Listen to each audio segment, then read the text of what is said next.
Asthma అనే దాని గురించి మనము ఈరోజు తెలుసుకుందాము. సో ఆస్తమా అంటే ఏంటి ఫస్ట్? సో పర్టికులర్ గా పిల్లలలో వస్తుంది. పెద్దవాళ్ళలో కూడా క్రానిక్ డిసీజ్ అన్నమాట ఇది.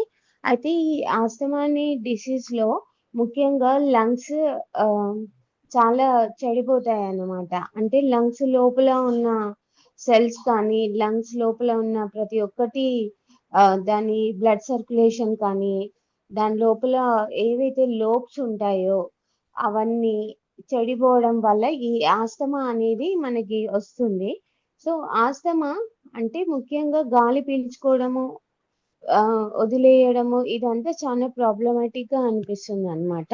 సో ఫస్ట్ మనము సిమ్టమ్స్ చూద్దాము. ఏమేమి అవుతుంది ఆస్తమా వల్ల మనలో ఏమేమి సిమ్టమ్స్ కనిపిస్తాయి ఉంది అని తెలుసుకోవడానికి ఎలా గుర్తుపట్టాలి ఆస్తమాని. ఫస్ట్ వీజింగ్ వస్తుంది అనమాట. సో వీజింగ్ అంటే లోపల మనము గాలి పీల్చుకునేటప్పుడు గాలి వదిలేటప్పుడు ఒకలాంటి సౌండ్ వస్తుంది.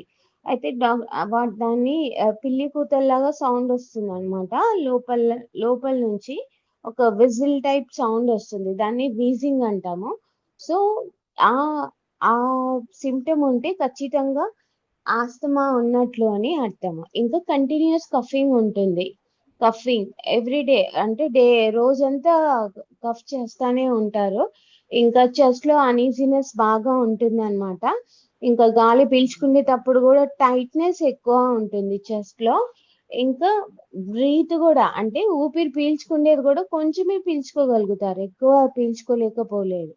సో కొంచెమే పీల్చుకుంటారు.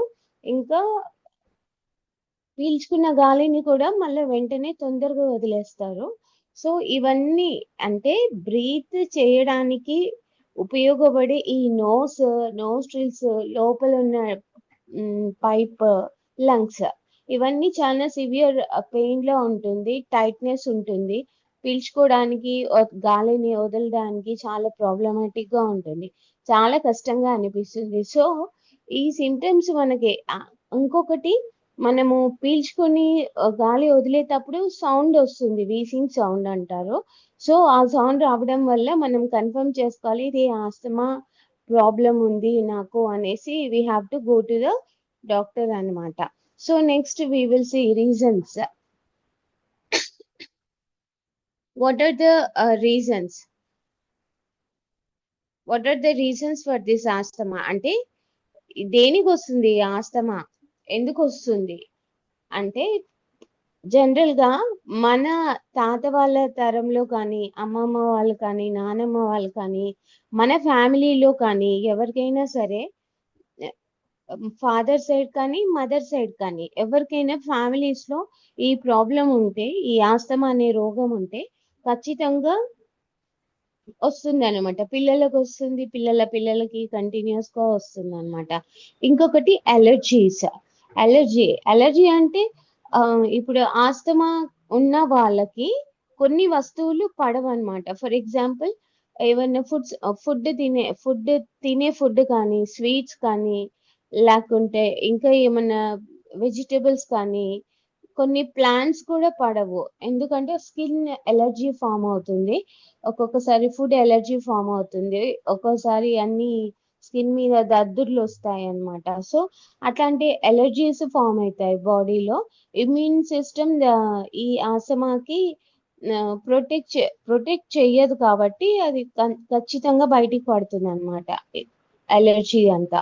ఇంకొకటి వైరల్ రెస్పిరేటరీ ఇన్ఫెక్షన్స్ అంటే వైరస్ తో కూడుకున్న ఇన్ఫెక్షన్స్ అన్నమాట. సో మనకి కనిపించవు కానీ గాలిలో చాలా మటుకు వైరస్ ఉంటాయి, డిఫరెంట్ టైప్స్ ఆఫ్ వైరస్ ఉంటాయి అన్నమాట. సో ఈ వైరస్ ని మనం ఎప్పుడైతే పీల్చుకుంటామో ఆల్రెడీ మనకి బ్రీతింగ్ లో ప్రాబ్లం ఉంటుంది, పైనుంచి మళ్ళీ వైరస్ కానీ బ్యాక్టీరియా కానీ ప్రోటోజోవన్స్ కానీ ఇట్లాంటివన్నీ ఏవైతే మనము గాలిలో పీల్చుకుంటామో అవి లంగ్స్ లోకి పోయి ఇంకా ఎక్కువ ఇన్ఫెక్షన్ చేసి లంగ్స్ ని చాలా చెడిపోయేలా చేస్తుంది అనమాట. సో దోస్ ఆర్ కాల్డ్, వాటిని వైరల్ రెస్పిరేటరీ ఇన్ఫెక్షన్స్ అంటాము. నెక్స్ట్ ఆక్యుపేషనల్ ఎక్స్పోజర్స్ అంటే పర్టికులర్ గా లేబర్ వర్క్ చేసే వాళ్ళు ఉంటారు కదా, కొంతమంది ఇండస్ట్రీస్ లో చేస్తారు, కంపెనీస్ లో చేస్తారు, సో ఇట్ ఫ్యాక్టరీస్ లో చేస్తారు. ఇలాంటి వాళ్ళల్లో ముఖ్యంగా లంగ్స్ చెడిపోయే తొందరగా లంగ్స్ చెడిపోతాయి. ఎందుకంటే they are exposed to different gases అన్నమాట, poisonous gases. For example mercury ఉంటది, ఉమ్, ఇంకా ఇది క్లోరైడ్స్ ఉంటాయి, సల్ఫేట్స్ ఉంటాయి, సల్ఫర్.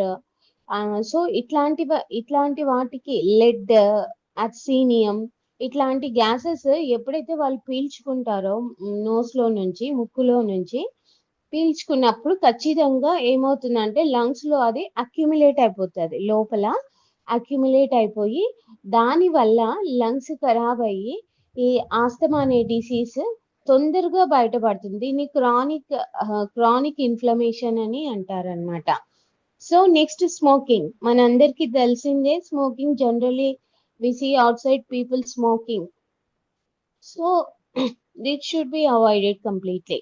స్మోకింగ్ వల్ల కూడా ద టొబాకో లోపలికి వెళ్ళినప్పుడు ఏమవుతుందంటే టొబాకో ఎయిర్ మన బాడీలో ఉన్న ఆక్సిజన్ తో రియాక్ట్ అయినప్పుడు ఖచ్చితంగా కార్బన్ ఫామ్ అవుతుంది. ఆ కార్బన్ ఎప్పుడైతే మనకి లంగ్స్ లో ఉండిపోతుందో అలాగే that leads to the defect in the lungs అన్నమాట.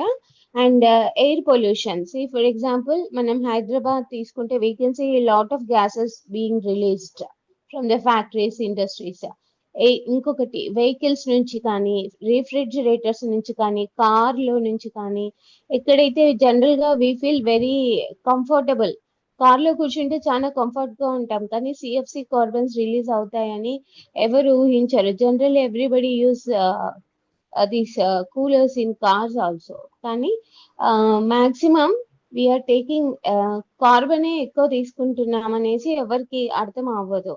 కానీ ఎక్కువ గ్యాసెస్ రిలీజ్ అయిపోయినప్పుడు గాలిలోకి ఇవే పీల్చుకుంటున్నామండి మనము. ఇవే పీల్చుకున్నప్పుడు ఏమవుతుంది, ఖచ్చితంగా మన రెస్పిరేటరీ సిస్టమ్ కి సంబంధించిన ప్రతి ఒక్క పార్ట్ దెబ్బతింటుంది అనమాట ఎయిర్ పొల్యూషన్ వల్ల. ఇంకా ఒబేసిటీ, దీన్ని మనం ప్రొటెక్ట్ చేసుకోవచ్చు. ఒబేసిటీ అంటే ఫ్యాట్ గా ఉండడం, excess fat in the body leads to obesity. So ఈ ఎక్సెస్ ఫ్యాట్ ఎక్కడెక్కడ ఉంటుంది, కడుపులో ఉంటుంది, థైస్ లో ఉంటుంది, హ్యాండ్ మజిల్స్ లో ఉంటుంది, నెక్ లో కానీ. సో ఈ పార్ట్స్ లో ఎక్కడెక్కడైతే ఎక్కువ కొవ్వు పేరుకొని పోయి ఉంటుందో ఇది మొత్తం రెడ్యూస్ చేయాలి.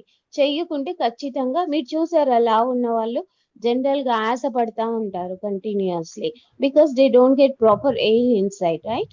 సో అందుకనేసి ఎంత వెయిట్ అంటే యాజ్ పర్ ద ఏజ్ మన వెయిట్ ఎంత ఉండాలో అంతే ఉండాలా. దానికి ఎక్సెస్ అయితే ప్రాబ్లమే, దానికన్నా తక్కువ ఉంటే కూడా అండర్ వెయిట్ కింద వస్తాము. So we have to avoid this obesity also. Okay, right, very important concept here. Consequences. అసలు ఇలా అవుతుంటే మనకు షార్ట్ బ్రీత్నెస్ వస్తుంటే ఎలా సఫర్ అవుతాము, ఏం సఫర్ అవుతాం? Severe asthma attacks, life threatening, really ఇది life threatening process. See, I don't want to say, but I want to reveal. Generally my first son Ivan, he suffered from asthma up to the age of 8 years. So మేము అక్కడ asthma hospital కి వెళ్ళినప్పుడు చూసాము, ఇట్లా టకా టకా టకా చనిపోతున్నారు పిల్లలు అయితే. అంటే హార్ట్ ఫెయిల్ అయ్యి లంగ్స్ ఊపిరి సరిగ్గా ఆడకుండా వేరే దగ్గర నుంచి పైప్స్ వేసి వాళ్ళకి ఫుడ్ పంపించడం. ఇది రియల్లీ చిన్న పిల్లలండి, వీళ్ళకి లైఫ్ థ్రెటనింగ్ అనమాట. So better to protect our children till the age of 21 carefully. ఎందుకంటే ఈ ఆస్తమా అటాక్ అయితే చాలా ప్రాబ్లం, అది లైఫ్ నే తీసేస్తుంది అనమాట. మనకు క్యాజువల్ గా అనిపిస్తుంది వింటే. We care morely on higher risk diseases like cancer and ఇట్లాంటి వాటి మీద చాలా కాన్సన్ట్రేట్ చేస్తాము, కానీ ఇవి మినిమం డిసీజ్ వేసే, but it is a life threatening disease అనమాట. Next, permanent lung damage. Permanently the lungs get damaged అంటే లోపల లంగ్స్ లోపల ఏమేమి ఉంటాయి, bronchioles, later I will show you the pick.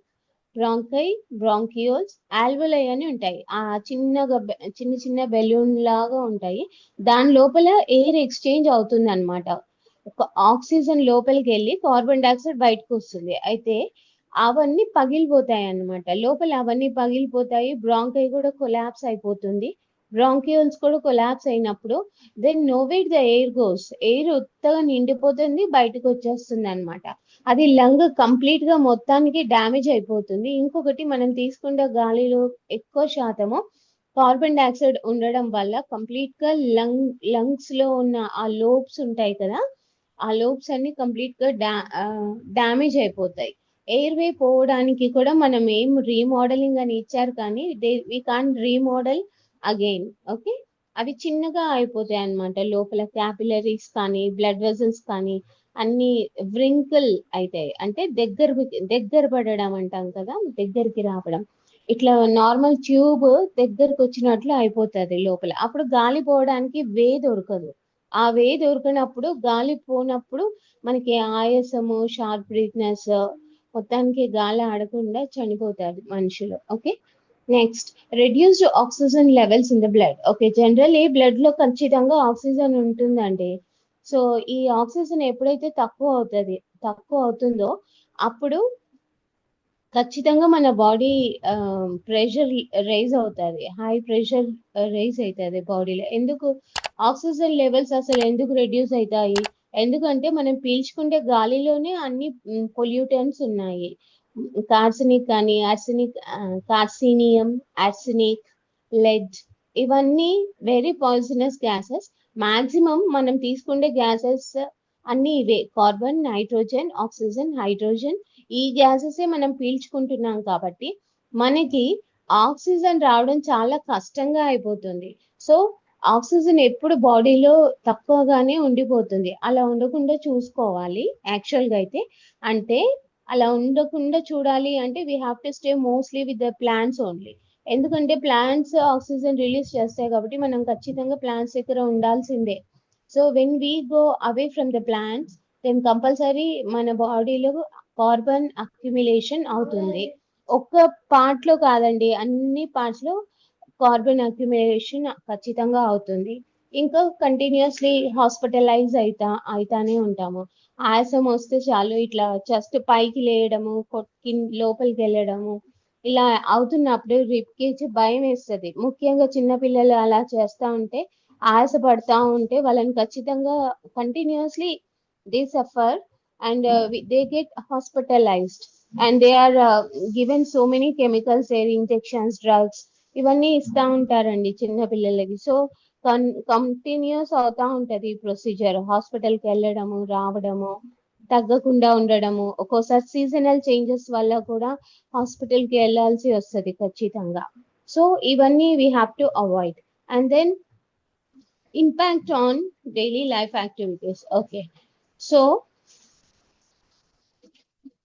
మనము ఇక్కడ లంగ్స్ కి పక్క వాట్ ఈస్ ఎక్సర్సైజ్ చేయాలి, వర్క్ చేయించాలి. ఇన్హేలింగ్ అండ్ ఎక్స్హేలింగ్ అంటే గాలి తీసుకోవడం, గాలి పీల్చుకోవడం. ఒక నోస్ట్రిల్ మూసుకోవడము, మళ్ళా గాలి తీసుకొని ఇంకొక దాంట్లో నుంచి వదలడము, ఇలాంటివి ఎక్సర్సైజెస్ ఎప్పుడైతే ఇస్తామో కొంచెం పర్వాలేదు అనిపిస్తుంది. But that is not the complete remedy when the person is suffering from all these chronic disorders. Okay, so these are the consequences అండి. సో దీని వల్ల డెత్ ఖచ్చితంగా వస్తుంది ఆస్తమా వల్ల. So for this reason generally hospitalize అయినప్పుడు first doctor ఏం చేస్తాడా, oxygen పెడతాడా పర్టికులర్ పేషెంట్ కి, and then they go on giving so many drugs to the patient, right? అవన్నీ అవ్వకుండా అది రాకముందే why can't we use our supplements? Okay, so noni, flax oil, Cholestram, Respocare, krill oil and air purifier. Really air purifier ఉంది మన దగ్గర.